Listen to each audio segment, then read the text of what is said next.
second stretch. So the next is your hip flexor. Your hip flexors, very much for most people, these muscles are short because we sit. So if we sit a lot throughout the day, these muscles get tighter.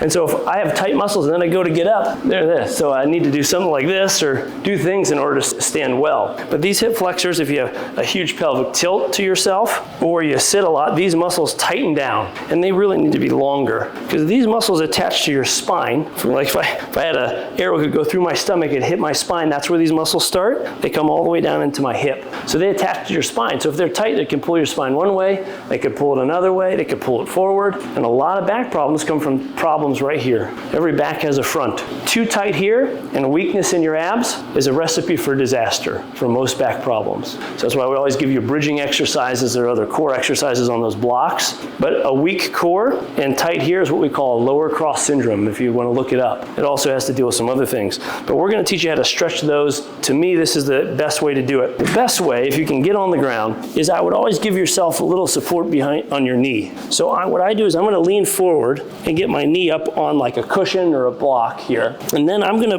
put my knee as close to that wall as I can. Would I like this? I use this too. It gives me a little support. And then I'm going to push my buttock straight back. What this is doing is getting my quad stretched out, my hip flexor stretched out. And I can just push. I don't really need to like hold it, like you could stand and hold it. This way you're getting all that force. And if you really want an extra little stretch, you take your pelvis and you tilt it this way, like a pelvic tilt. So when you pelvic tilt and you push back, you're really getting more pull. This hip flexor gets stretched even better. So you could do it with your foot up on the wall. You could also then get a little closer if you really wanted to, putting your foot flat like this and then push straight back again. This is the ideal way to do this. And if your knee is too tight or you need something soft. I got this really soft thing, but pushing back in is the best way to do that. You're just forcing back in. I'm not having to hold balance. I'm not pulling my thing. You're just stretching right back. If you can't get down that far for some reason, you could think about, and getting out of that, you have to be careful. You have to kind of learn how to do that. For most, if you're starting off with this